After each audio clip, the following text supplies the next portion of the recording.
One more Monday, one more Braincast with Pospo for Mostly Learning. The weekend was, I have to say, fascinating, really exciting.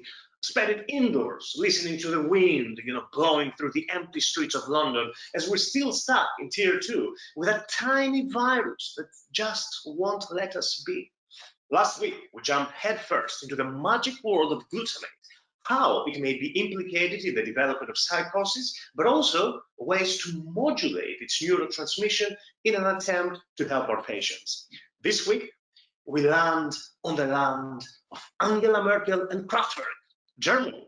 We take a train to Berlin and we stop at Charité, one of Europe's most reputable medical institutions. There, we find a fellow Greek that has been doing fantastic work over the years, with a particular focus in hyperkinetic and unusual or rare movement disorders. He leads the movement disorders and body control lab within the movement disorders and neuromodulation unit of Professor Andrea Kuhn, a Freigeist fellow of the Volkswagen Stiftung.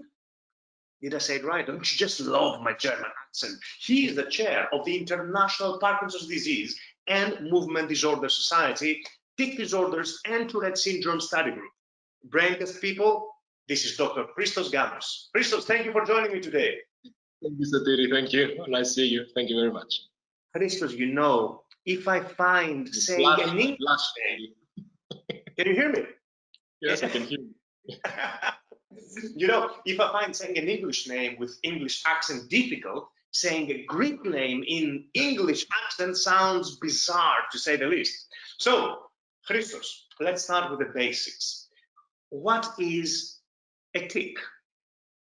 Actually, that's a great question to begin with. So, I'm a movement disorders neurologist. So, from the movement disorders world, a tic, and I think this is a general definition. A tic is a brief, and this is important, a brief movement or sound that resembles a voluntary action and appears non-rhythmic and repetitively, and is not embedded to a certain context. Mesh and Fendel, this definition has not changed for 100 years, more or less. Mesh and Fendel use the word inopportune. Inopportune movements or sounds that just appear. They disrupt the interaction with others, essentially, and that is what makes any movement that can appear as voluntary action but is repetitive a tic. Wow. I find really interesting that, if you Google the word tic, you're going to come up with roughly similar definitions of what a tic is, and 99% though, they will start with the word involuntary. Though there has been some, debate on that matter. Things get even more complicated when you think about, the ability of people to at times suppress the tics. And you know what, Christos? You make things even worse with your otherwise beautiful paper published a couple of years ago at Movement Disorders. It was titled Voluntary Inhibitory Motor Control over Involuntary Tic Movements. So where does the truth lie? Are they voluntary or are they involuntary? So there are two parts to disentangle there before we actually try to answer this question. And the first part is actually to describe beyond the definition of tic characteristics of tics. They just are not in the sentence of the definition, but they are important to understand.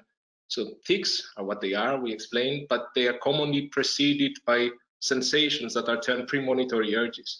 Usually in movement disorders, particularly in hyperkinetic movement disorders, where you have excess movements, you have movements that happen to your body and they're unexpected, like myoclonus. There is a jerk there and you actually are surprised that you have this jerk. Chorea is an interesting movement disorder. I'm not gonna get so much into details, but usually in hyperkinetic movement disorders get surprised by the movement. In the case of tics, this is not the case. So people with tics usually perceive that something is happening, and in some cases they say, okay, this is happening to me and now the tic is coming. I will elaborate later on this. So this is one interesting aspect, and indeed tics are in most cases, in all I have seen with a primary tic disorder, suppressible. So this is an interesting aspect to consider. When we ask are tics voluntary or involuntary, we have to accept at least a minimal involuntary component for the phenomenon of tics, because people don't want to have them, they are there. So this is a minimal involuntary component. Things get really difficult if we approach this neuroscientifically and actually ask ourselves, what do we mean when we say voluntary or involuntary? What do we mean? I mean, which actions are truly voluntary? Is crossing the street on a green light, more voluntary or less voluntary than crossing the street with a red light? Like, it's difficult, it's really difficult. And I believe, I'm reading now James, but I think it was Jackson who said, like, there are levels of voluntariness. We can speak about most voluntary movements, least voluntary, least automatic, and most automatic movements. So we have a continuum. Within this continuum, it is difficult to place tics on one extreme or on the other extreme because they occupy really a middle ground. But we just have to accept, I think, that a minimal involuntary component is there, otherwise they just wouldn't be there. So let's introduce another layer of complexity. So given that a significant amount of people with Tourette's also suffer from OCD, so how easy is it to differentiate between a tic and a compulsion? Yeah, spot on. So then again, I will ask you a similar question. What is the difference between a recurrent thought and the difference with a recurrent movement? So it's difficult, it's again difficult, but in compulsions, we have them as a result of obsessions, and there is a kind of richness in obsessions, a complexity, a system that we don't find in these premonitory urges, in the sensations that precede tics. It's usually a feeling that people cannot really determine very well. It's sometimes like an itchiness, sometimes like a cramping, sometimes like tension, and then this leads to a tic. But it lacks all the characteristic, this richness of obsessive thoughts. It becomes more interesting exactly in the cases with people with tics that also have obsessive compulsive behaviors and disorder, that in some cases, there are some types of movements that have a certain complexity, a certain richness. Their antecedents don't, but these movements have, and some, for example, like touching the table 3 times. And then it's difficult. So people from the movement disorder sometimes use the word tic-like compulsions.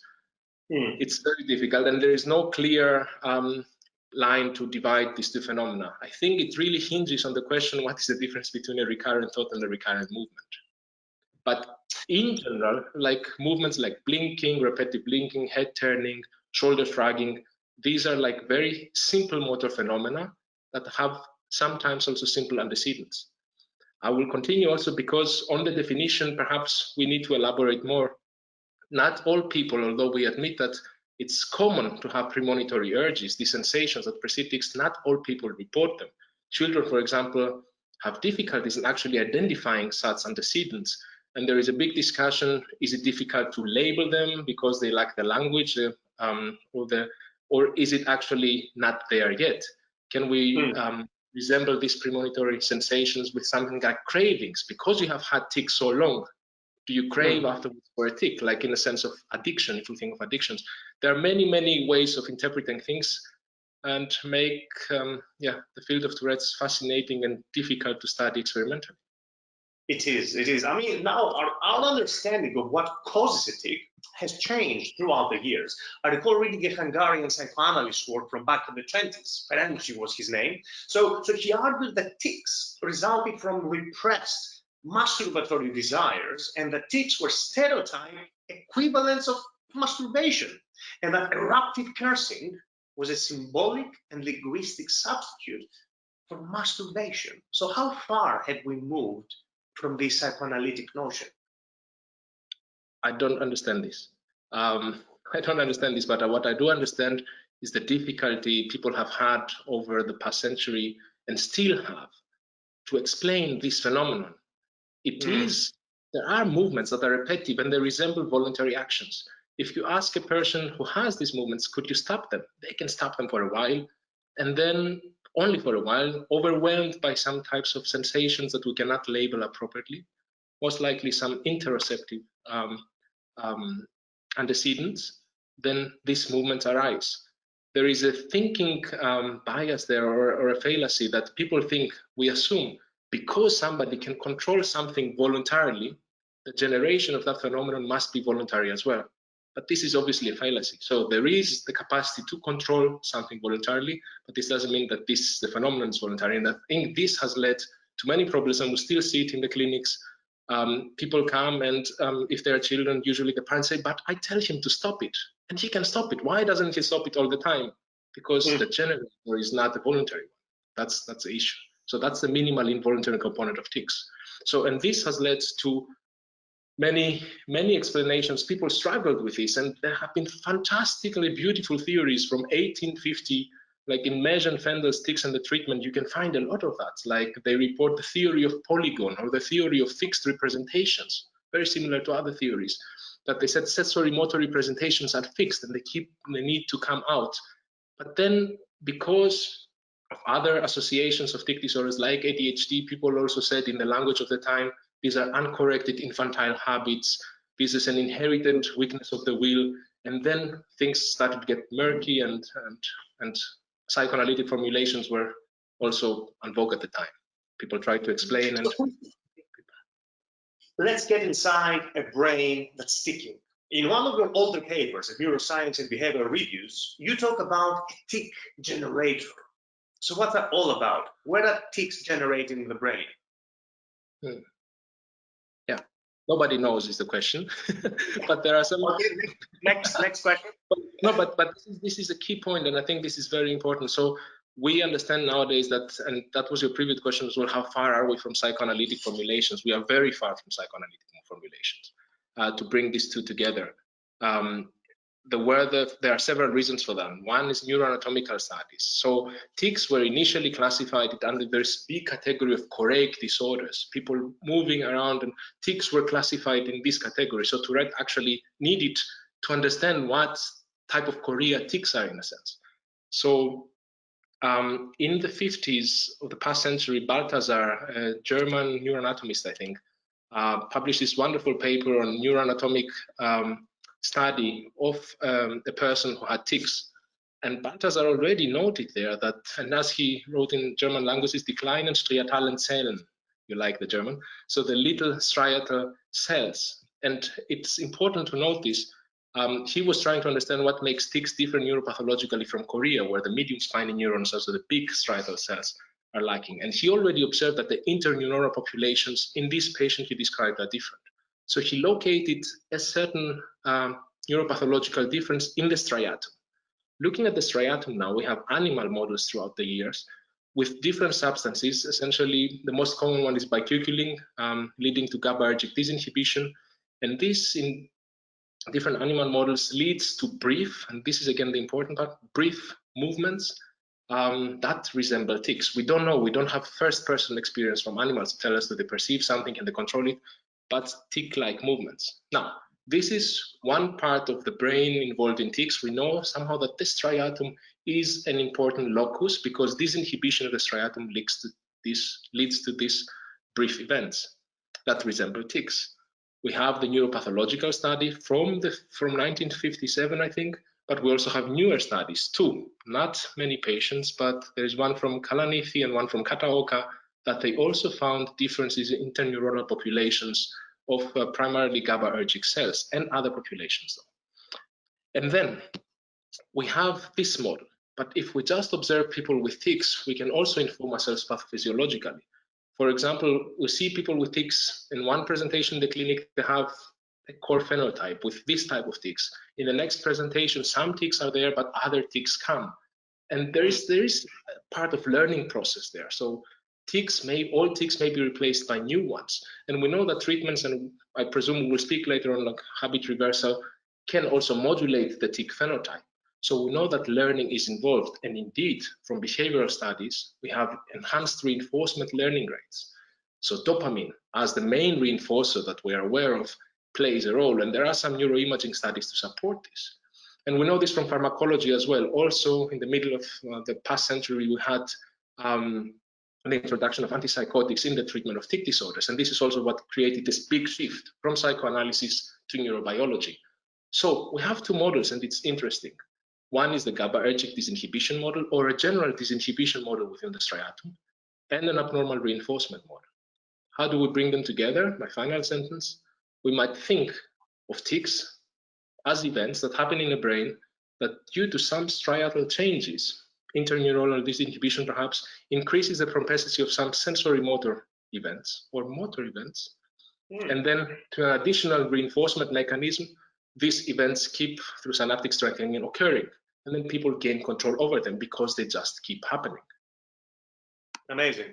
You know what? Looking though into the diagnostic criteria for tics, there is this distinction between motor and vocal tics. So isn't that a bit arbitrary? I mean, in fact, Yankovic wrote about this a few years back, suggesting that phonic tics, vocal tics, are actually motor tics that involve, oral, nasal, laryngeal muscles, etc.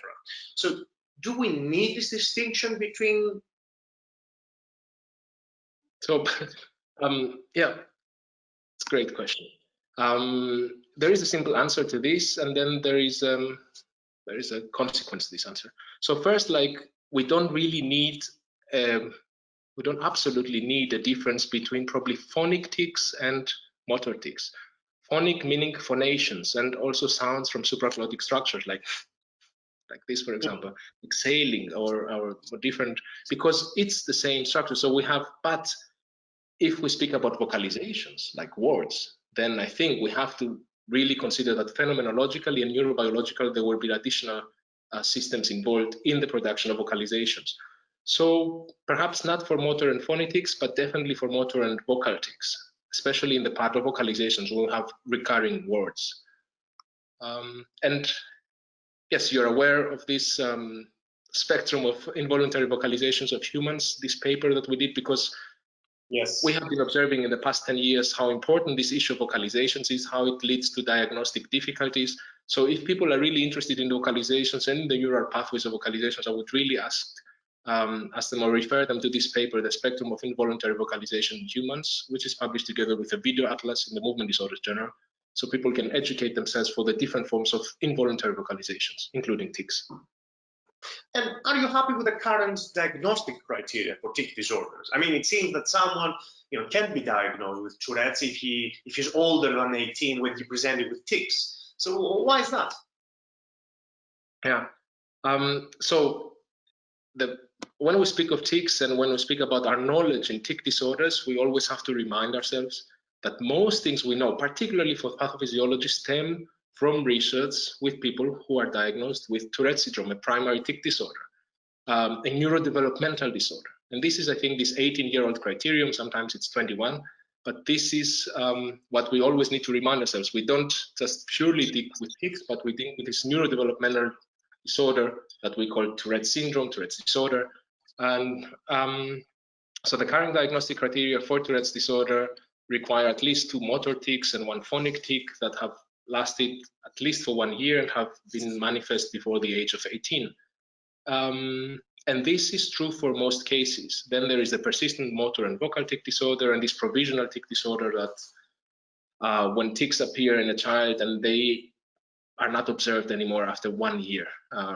So if I'm happy with the diagnostic criteria, there are some difficulties with this. And one that I see common in the clinic is that the person might come in the clinic and they say that in their childhood they only had, for example, motor tics, and now they have a phonic tic. So they are above 18, now they are 35, for example. And according to the classification criteria, you cannot say Tourette's because they didn't have the phonic tic before, but this is a minor issue, I think. Where is the problem?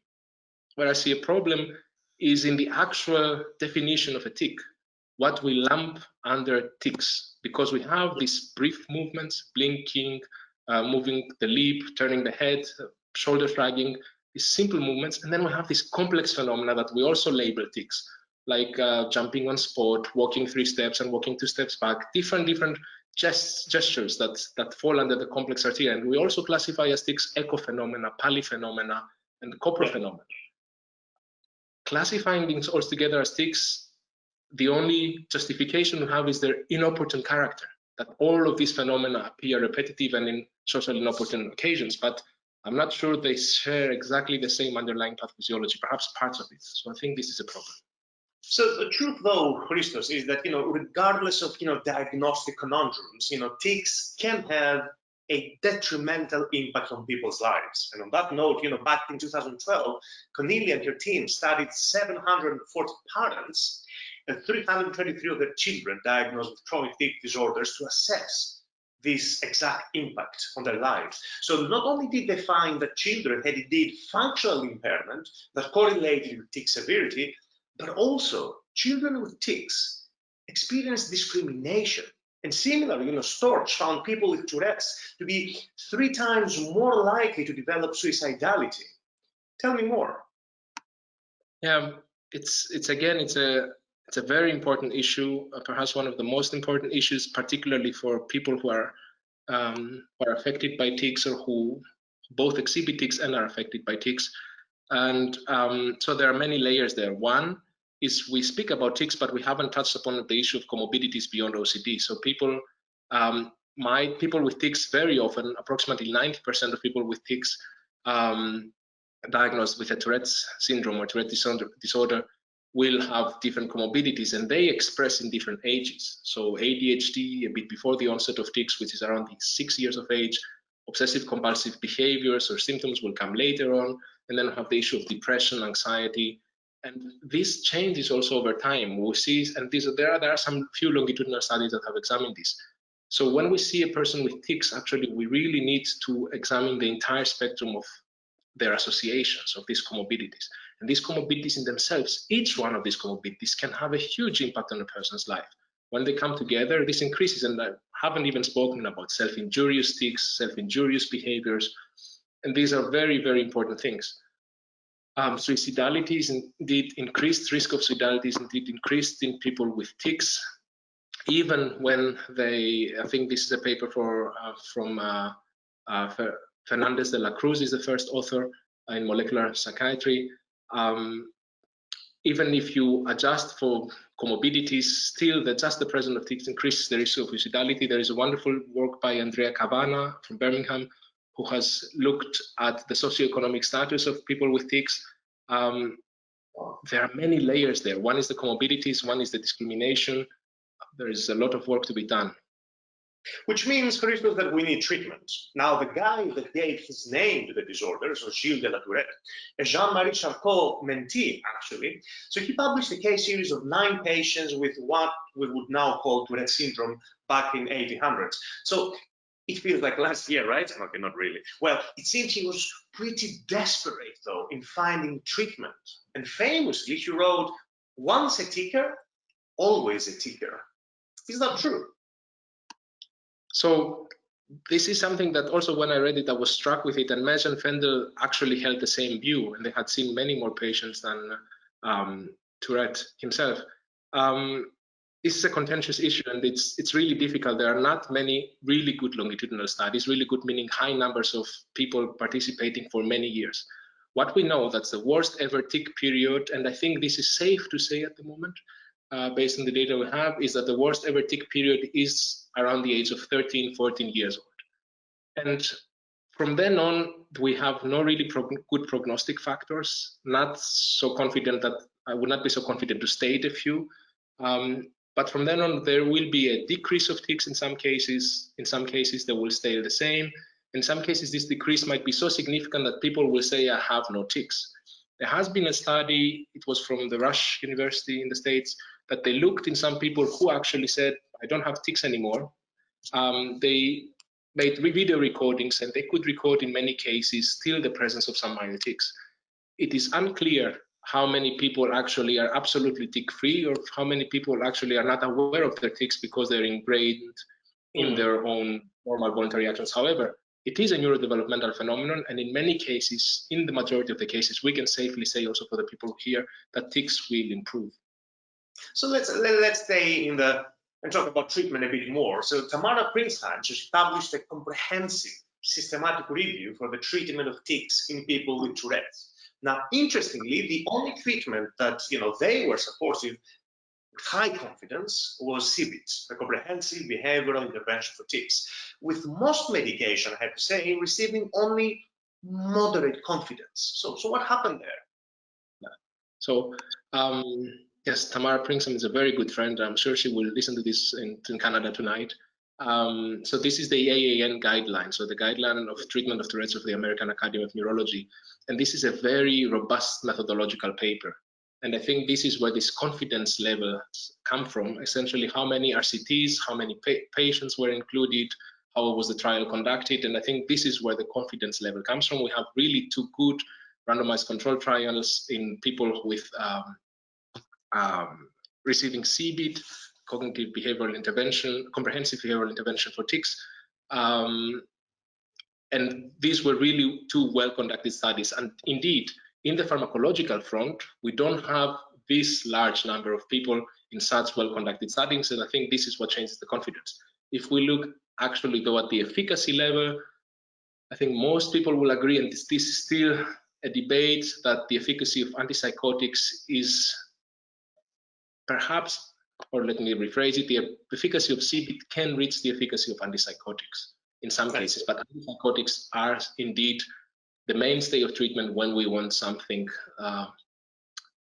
to cover the majority of patients. And indeed, cbit is also difficult to find the appropriate therapists. For example, in Berlin, we struggle with this, and I'm sure it's the same in many other places in the world. However, cbit and behavioral treatments are in this guideline number one treatment that one should first pursue before prescribing antipsychotics. But sometimes it's not possible. Are there any common mistakes that you see, from patients referred to you by other colleagues? There are difficulties. There are some difficulties in first in the main question: is it a tic or is it another movement disorder? And I think this is, again, perhaps I will say this now. This is why it is really important that movement disorders neurologists with experience in hyperkinetic movement disorders and psychiatrists work together, because the first question that somebody needs to ask himself, is it really a tic or is it something else? For example, myoclonus dystonia with head jerks can present or can be misdiagnosed or mislabeled as a tic disorder. These people have also anxiety difficulties, for example, and it might be mislabeled. Also, the benign choreas, sometimes I have seen in my clinic that they have been mislabeled as tic disorders because they are also partially suppressible. So the first question is it a tic? After overcoming this hurdle, if it is indeed a tic, another difficulty is in the etiological classification, most pertinent between a primary tic disorder and a functional tic disorder. And a few years ago, we spoke about functional tic-like movements. I think now we distinguish between phenomenology and etiology, so I would say functional tic disorder. And this is a difficult issue, and this is the domain that I encounter most referrals, that there is a misclassification either in one or the other direction. So a patient with a primary tic disorder labeled as functional and have received psychotherapy, psychoanalysis even, and then coming, why doesn't he improve? Or the other way around, a patient with a functional tic disorder having been labeled as a primary tic disorder. And we shouldn't forget about the issue of overlay, which is really, really important. That means patient with a primary tic disorder presenting with new tics that actually might be functional. And it's incredibly difficult domain. What does the future hold for any treatments? I mean, I've heard about the dopamine 1 receptor antagonist, Ecocipam. I've heard about deep brain stimulation. Are we any closer to treating tics more effectively? I think we are closer. Ecocipam, there is a phase 2 study, I think that's published. Don Gilbert is the first author, a wonderful colleague from Cincinnati.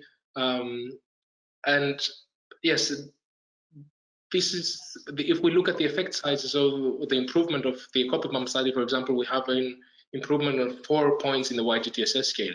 It's good, but it's really little actually. The scale goes up to 50. So, but I think we are close to more efficacious treatments. I think in the future we will see, well, deep brain stimulation is increasing in all movement disorders, and people are doing connectomics and trying to find which networks are better to stimulate in order to improve symptoms. I think before we rush, I think we will have improvements in treatments and we will see a revolution. But first we need to think, before we implant electrodes, before we do these types of decisions, we have to think, where do we base our data from? Where does our knowledge come from? How heterogeneous were the population studied?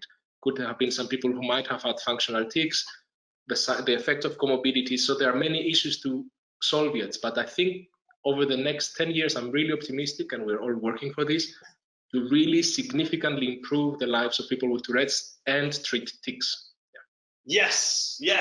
BRAINCAST people, this is Dr. Christos Ganos. Thank you so much, Christos. Please tell Angela I really miss her. Next week, we'll land back to London, and it's time to get physical. How competent are we in treating comorbid conditions as psychiatrists? What can we do to improve this? Well, a good first step would be to just go out there and get yourself a copy of the Maudsley Practice Guidelines for Physical Health Conditions in Psychiatry. No, I don't agree particularly with the title, but this is one of the things that I will talk about next week. With me, who else? The co-author of the guidelines I just mentioned, Dr. Toby Pillinger, the 2019 British Association for Psychopharmacology Award for outstanding research in clinical psychopharmacology. I'm telling you, he knows his stuff. Until then, Pospo and BRAINCAST for Maudsley Learning, over and out.